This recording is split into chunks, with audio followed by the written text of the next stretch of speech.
అందరికీ నమస్కారం అండి. ఈ ఫుడ్ విత్ సుబ్బు.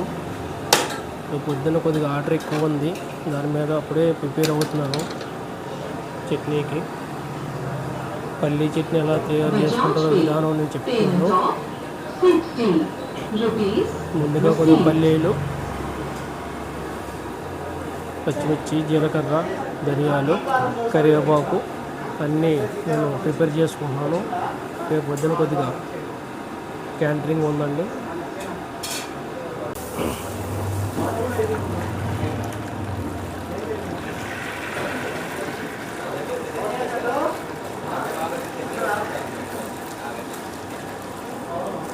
పల్లీలండి, ఈ పల్లీలు ఫ్రై చేసుకున్న తర్వాత పచ్చిమిర్చి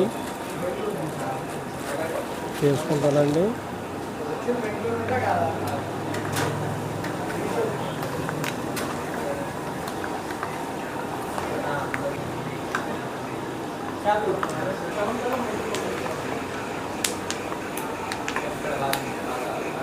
పల్లీలు ఎక్కువ కూడా ఫ్రై అవ్వకూడదండి.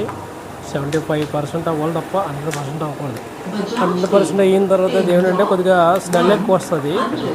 అన్నట్టు అవ్వకూడదండి. 70% అయితే అది బాయిల్ అయిన తర్వాత మనం తీసేసుకుంటే ఉన్న 25% కూడా అది వేడికి కుక్ అయిపోద్దండి. అప్పుడు మనకి చట్నీ అనేది పర్ఫెక్ట్గా వస్తుందండి. దీని కాంబినేషన్ ఏంటంటే ఇంకా కొబ్బరి కూడా వాడకూడదండి పల్లీ చట్నీకి.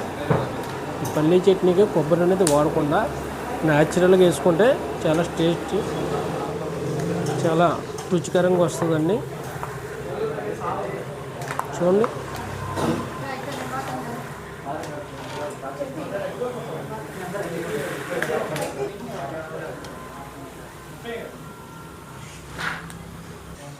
ఈ మ్యాక్సిమం 2 hours 2 గంటల దాకా కూల్ అవుతాయండి. అది చాలా బాగుంటుంది. ఈ మనం వేపాం కదా ఇప్పుడు ఈ పల్లీలు అనేవి ఫుల్గా చల్లారబడిపోయిన తర్వాత మనం చట్నీ వేసుకోవాలండి. ముందుగా వేడి మీద వేస్తే మాత్రం టేస్ట్ వేరేగా ఉంటుంది. చల్లారిపోయిన తర్వాతనే మనం వేసుకుంటే దాంట్లోకి ఏమీ లేదు. పచ్చిమిరపకాయలు కొద్దిగా వేపుకొని అందులో కొద్దిగా జీలకర్ర, ధనియాలు, కరివేపాకు అన్నీ వేసుకొని, కరివేపాకు కొద్దిగా ఎక్కువనే ఆయిల్లో ఫ్రై చేసుకోవాలండి. కరివేపాకు